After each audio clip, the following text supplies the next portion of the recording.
Good morning friends. আমরা আজকে একটা বিশেষ বিষয় নিয়ে আলোচনা করতে চলেছি। সেটা হচ্ছে আমরা হেলথটাকে কিভাবে দেখব। ওয়ার্ল্ড হেলথ অর্গানাইজেশন বলছে যে হেলথ শুধুমাত্র ফিজিক্যাল ফিটনেস নয়, হেলথ শুধুমাত্র ফিজিক্যাল ব্যাপার নয়, অর্থাৎ আমরা ফিজিক্যালি ফিট বা আমাদের রোগ কম বা রোগটা ওয়েল কন্ট্রোলড, শুধু এইটুকুর মধ্যে লিমিটেড নয়। আমাদের সোশ্যাল হেলথ ভালো রাখতে হবে। তার মানে আমাদের ইন্টারাকশান, আমাদের প্রতিবেশীর সঙ্গে, ফ্যামিলির মধ্যে, কলিগসদের মধ্যে, স্টাফদের মধ্যে, সবার সঙ্গে একটা ভালো সোশ্যাল রিলেশনশিপ থাকতে হবে। আর থার্ড, আমার মেন্টাল হেলথটা ভালো থাকতে হবে, অর্থাৎ ডিপ্রেশন, অ্যাংজাইটি, ওয়ারি এইগুলো যতটা কন্ট্রোল করা যায়। এই তিনটে একসঙ্গে মিলিয়ে হচ্ছে হেলথ, এবং এই তিনটেকে একসঙ্গে ভালো রাখা হচ্ছে হেলদি থাকার চাবিকাঠি বা উপায়। আমরা যদি দেখি আমাদের লাইফস্টাইলটা সিগনিফিকেন্টলি চেঞ্জ হয়েছে। আজ থেকে 10,000 বছর আগে এটা একটা ভীষণভাবে ফিজিক্যালি ডিম্যান্ডিং লাইফস্টাইল ছিল। অর্থাৎ সকালবেলা উঠো, অ্যানিম্যাল মেরে নিয়ে আসো, গাছে ওঠো, খাবার পারো, খাও, তার সঙ্গে সারা বছর সমানভাবে খাবার অ্যাভেলেবল না, তারপরে হিংস্র জন্তু জানোয়ারের আক্রমণ, রোগ, এই সব নিয়ে আমাদের যে লাইফস্টাইলটা ছিল সেটা হচ্ছে ভীষণভাবে ফিজিক্যালি ডিম্যান্ডিং। যখন থেকে কৃষিকাজটা শুরু হলো রাফলি অ্যারাউন্ড 10,000 ইয়ার্স এগো, তখন থেকে আমাদের লাইফস্টাইলটা গ্র্যাজুয়ালি চেঞ্জ হতে থাকলো, এবং চেঞ্জ হতে হতে আজকে এই 21st সেঞ্চুরিতে আমরা দাঁড়িয়ে আছি। এখন এই 21st সেঞ্চুরিতে আমাদের লাইফস্টাইল ফিজিক্যালি ডিম্যান্ডিং নয়, বাট আমাদের লাইফস্টাইল হচ্ছে মেন্টালি ডিম্যান্ডিং। আমরা অনেক বেশি স্ট্রেস সহ্য করি, আমাদের অনেক বেশি ওয়ারি, কিন্তু আমাদের খাবার স্ক্যারসিটিটা অতটা নেই। রাদার আমরা সারাউন্ডেড বাই এক্সেস ফুড, আমাদের অতটা ফিজিক্যাল অ্যাক্টিভিটি করতে হয় না। সো মোস্টলি আমাদের সিডেন্টারি লাইফস্টাইল, বাট আমাদের একটা হিউজ মেন্টালি ডিম্যান্ডিং লাইফস্টাইল। এই যে ট্রান্সফরমেশন অফ দ্য লাইফস্টাইল, এই ট্রান্সফরমেশন অফ দ্য লাইফস্টাইলের জন্য আমাদের রোগগুলো চেঞ্জ হয়ে গেছে। তো আগে যে রোগে মানুষ মারা যেত, যেমন ধরা যাক বাঘের আক্রমণে মরে গেল, ইনফেকশানে মরে গেল, বা কিংবা ধরুন খাবার জোগাড় করতে গিয়ে মারপিট করে মরে গেলাম, এগুলো এখন আর নেই। এখন যেটা হচ্ছে সেটা হচ্ছে আমাদের এই সিডেন্টারি লাইফস্টাইল আর এক্সেস ফুড, আর তার সঙ্গে এই মেন্টালি চ্যালেঞ্জিং একটা সিচুয়েশনের মধ্যে আমাদের রোগগুলো চেঞ্জ হয়ে দাঁড়িয়েছে blood pressure, stroke, diabetes, obesity, suicide, cancer. এইগুলো এত মারাত্মক যে আমি যদি দেখি তাহলে across the globe, even in India, আমরা বেশিরভাগ লোকই এই রোগগুলোর জন্যই মারা যাই। বেশিরভাগ লোক, আমি বলছি না সবাই, এখনো ইনফেকশনে অনেক লোক মারা যান, কিন্তু বেশিরভাগ লোক এই কটি কারণের জন্যই মারা যান।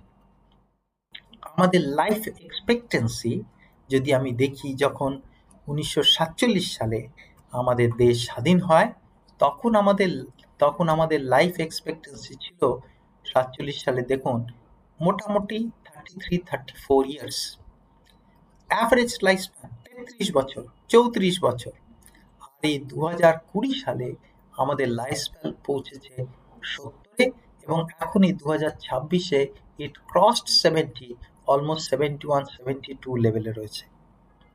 এই যে হিউজ চেঞ্জ ইন লাইফস্টাইল, এর একটা ইম্পর্টেন্ট কারণ হচ্ছে আমাদের রোগ কমে গেছে এবং আমাদের খাওয়াটা আর ফুড সাপ্লাইটা অনেক স্টেবল অ্যান্ড বেটার হয়েছে।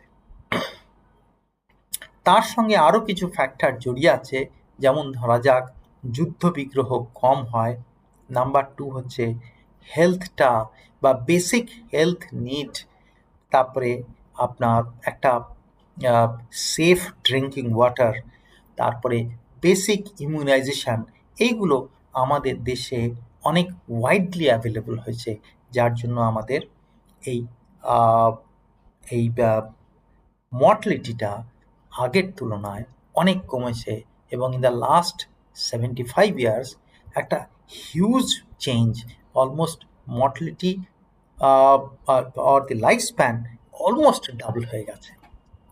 এবার আমি যদি এরকমভাবে ভাবি, তাহলে এই যে মর্টালিটিটা অনেক বেটার হয়েছে, মানুষ অনেক দিন বেশি বাঁচছে, তার মানে কি আমরা 200 বছর বাঁচবো? না, তার মানে এই যে আমরা আগের থেকে বেশি বাঁচবো, কিন্তু স্টিল আমি একদিন না একদিন মরব। তাহলে তাহলে হেলথ নিয়ে যখন আমি ভাবছি, তখন সবার আগে আমাকে আমার মৃত্যুটা প্রিভেন্ট করতে হবে। সো যদি আমি এইটা দেখি যে আমি কিভাবে মরব, এইটার দিকে যদি আমি তাকাই, তাহলে এটাই ভাবতে হবে যে ভারতবর্ষের মানুষ অন্যরা যেভাবে মারা যাচ্ছেন আমিও সেইভাবে মারা যাব, আর অথবা পৃথিবীতে মোস্ট অফ দ্য পিপল যেইভাবে মারা যান আমিও সেইভাবে মারা যাব। এই হচ্ছে দুটো রাস্তা। মোটামুটি ভারতবর্ষের মানুষ যেভাবে মারা যান আর পৃথিবীর মানুষ যেভাবে মারা যান অলমোস্ট কাছাকাছি। তো কাজেই আমরা দেখি কি কি ইম্পর্টেন্ট কজে আমরা মারা যাই। এটা হচ্ছে ওয়ার্ল্ডের ডেটা, 2016 ডেটা, একটু পুরনো, কিন্তু অলমোস্ট সেম এখন অবধি। So most of the people, 1/3 লোক মারা যায় কার্ডিওভাস্কুলার ডিজিজ। নেক্সট ক্যান্সার, তারপরে আছে respiratory disease, diabetes, chest infection, dementia, neonatal death, diarrhoea, road traffic accident, liver disease. এখন এর সবগুলো কিন্তু সবার জন্য অ্যাপ্লিকেবল নয়। আমি যদি আমার নিজের কথা ভাবি, এই নিওনেটাল ডেথটায় আমি আর মরব না, কেননা আমি নিওনেটাল পিরিয়ডটা পার করে এসেছি। সেকেন্ড, ডায়রিয়াল ডিজিজেও মরে যাব, এটাও আমার একটু ঠিক অ্যাকসেপ্টেবল না। সো ডায়রিয়াল ডিজিজে মরব না। রোড ট্রাফিক অ্যাক্সিডেন্ট ডেফিনেটলি খুব ইম্পর্টেন্ট কজ, কিন্তু রোড ট্রাফিক অ্যাক্সিডেন্টটা আমার হাতে নেই। তাহলে আমরা সেগুলোই ডিসকাস করব যেগুলো আমাদের হাতে আছে বা আমরা কিছু করতে পারি, অ্যান্ড সেকেন্ড, যেগুলোর থেকে আমাদের মরে যাওয়ার সম্ভাবনাটা আরই বেশি। তাহলে ফার্স্ট হচ্ছে যেটা আমি ভাববো সেটা হচ্ছে কার্ডিওভাস্কুলার ডিজিজ। তাহলে পরে আমাকে হার্ট অ্যাটাক প্রিভেন্ট করার জন্য কিছু করতে হবে, যাতে নাকি হার্ট অ্যাটাকটা কমে বা হার্ট অ্যাটাকটা না হয়। সেকেন্ড যেটা আমাদেরকে ভাবতে হবে, বা সেকেন্ড যেটা আমরা ভাববো আর কি রেশনালি, সেটা হচ্ছে যে আমাকে ডায়াবেটিস প্রিভেন্ট করতে হবে। আমাদের দেশে মোটামুটি 10% লোকের ডায়াবেটিস আছে, অ্যাডাল্ট 10% লোকের ডায়াবেটিস, যেটা হিউজ নাম্বার।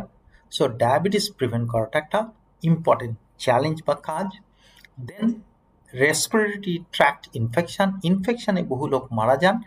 চেস্ট ইনফেকশনে, স্পেশালি এল্ডারলি, বয়সকালে রেসপিরেটরি ইনফেকশন একটা important cause. And liver disease, বহু লোক লিভার ইনফেকশনে মারা যান। অনেকের ওবেসিটি রিলেটেড লিভার ডিজিজ হয়। অ্যান্ড থার্ড, অ্যালকোহল খেয়ে অনেকের লিভার ডিজিজ হয়।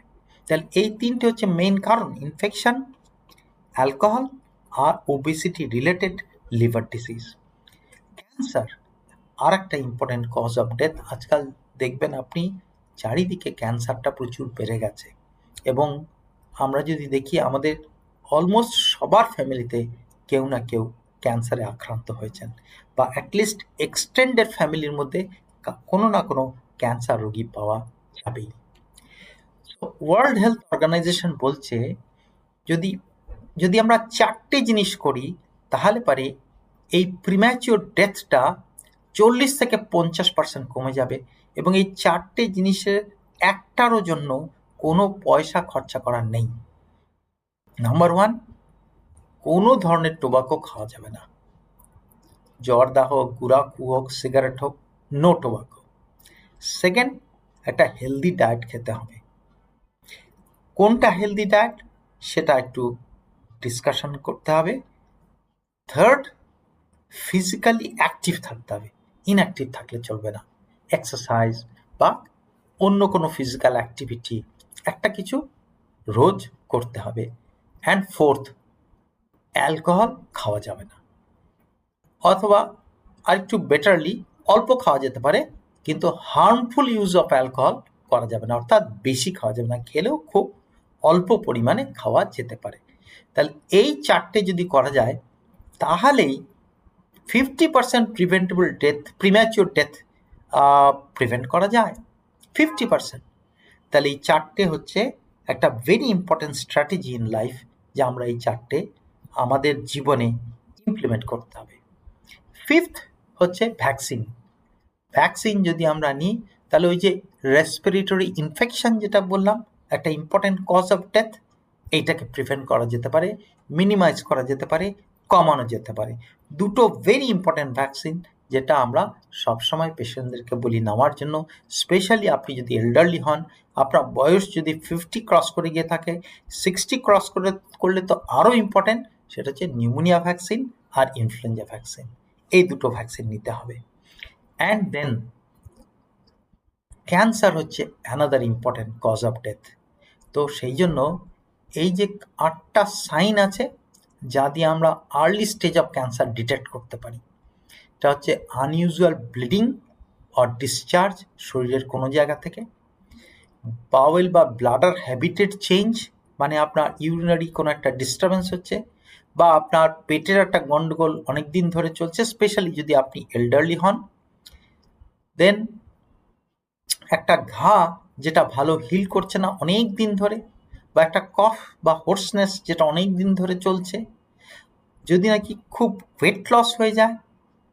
দেন আপনার স্কিনে কোনো চেঞ্জেস আছে, একটা মোল বা ওয়ার্ট অনেক দিন ধরে হয়ে রয়েছে, আপনার খেতে গিয়ে গলা একটু কষ্ট হচ্ছে, বা কোথাও শরীরের কোথাও আপনি একটা লাম্প দেখতে পাচ্ছেন। এইগুলো অনেক সময়, আমি বলছি না সব সময়, অনেক সময় এগুলো একটা আর্লি স্টেজ অফ ক্যান্সার হতে পারে। তো এরকম কিছু সাইন যদি পাওয়া যায় তাহলে ইমিডিয়েটলি আপনাকে সেটা চেক করাতে হবে।